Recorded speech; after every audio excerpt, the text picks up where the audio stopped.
Hello there, real estate Padawans. The May numbers are out, so it's time to go over some real estate statistics here in Montgomery County, Maryland.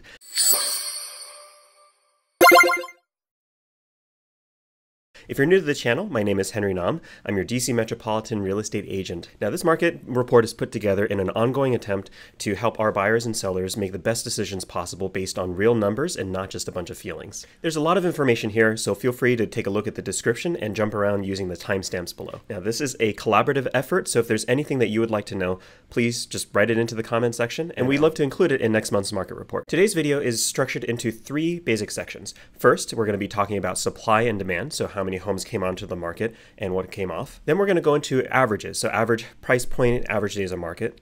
Then we're going to jump right into the top three, and that's going to be the most fun section. So let's get started. Supply and demand. 776 homes came onto the market in May of 2023. Now, the previous 5-year average was 1,337. So real talk, if you're averaging what it's felt like in May for the past 5 years, there's only about half the number of homes. So you might be feeling that if you've been taking a look at the market. In May, 1,001 homes sold in Montgomery County. That is 23.7% fewer homes than May of last year. So you're really going to feel that. All in all, in May, there was 0.9 months of supply, which is lower than the 5-year average for May, which is 1.3 months of inventory. So what does that actually mean? Well, that means in less than a month, if no other homes came onto the market, every single home would sell. For perspective, kind of the 4 to 6 month would be considered a balanced market here in the area. So in short, a lot of the same, not a whole lot of inventory available.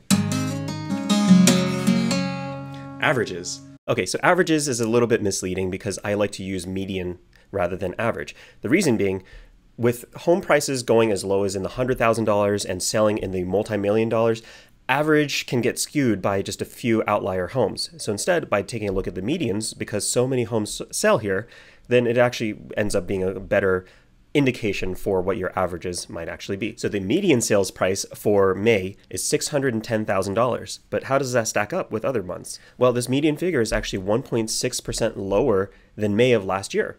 So compared to May of last year, the average home price actually went down. But comparing to last month in April, the average home price actually went up by 1.7%.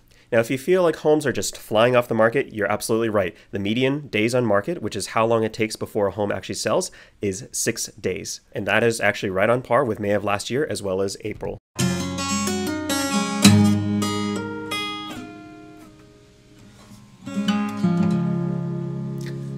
Part 3, top 3. We're going to just jump right through these and not get too granular with all the numbers. So, the homes with the most sales are number 1, Silver Spring, number 2, Rockville, and number 3, Gaithersburg.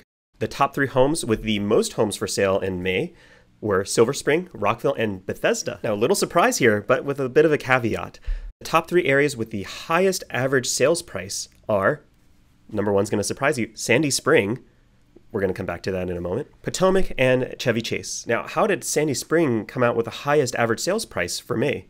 There was one home that sold, and that home sold for higher than the average for the other two, Potomac and Chevy Chase. Now, what areas in Montgomery County had the top 3 lowest sales price, going from the cheapest? We have Dickerson, Montgomery Village, and Burtonsville. So those were the 3 cheapest markets in the month of May. Now, comparing the market from May of last year, 2022, and May of this year, 2023, let's take a look into the markets that saw the biggest change, positive and negative. The top 3 area with the biggest changes are Washington Grove, which had a 400% increase in the number of homes sold. Next was Tacoma Park with 100% more homes that sold, and Damascus was number 3 with 20% more homes that sold than May of last year. Now, in terms of declining markets from May of this year to May of last year, again, number 1 is a little bit deceptive. Cabin John had a 100% decline in the number of homes sold because in May, there were no homes that sold in Cabin John. Poolsville saw a 64.7% decline in activity. And in third place, Boyd's actually saw a 50% decline in market activity. Well, thank you so much for joining me for this market report in May.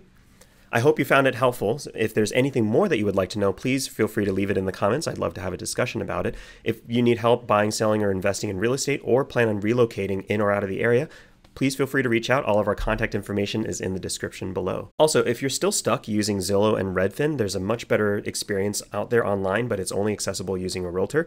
Fortunately for you, it's free and we're not going to spam you just because you reach out. There's a link in the description to a new search portal. Registration doesn't cost you a thing. And best of all, unlike Zillow or Redfin or some of these other places, you're not going to get a bunch of agents just reaching out to you and spamming you the moment that you enter your information. The thing I love about this portal is that the more that you use it and the more that you rate certain features that you love and hate, the more our system is going to be able to cherry pick homes that really fit what you're looking for. And you're going to get much better home matches than just kind of randomly picking a bunch of homes based on a price point in a generalized area. Well, that's it for me. Thank you so much for watching, and I'll catch you next month for the June 2023 market report. Thanks so much.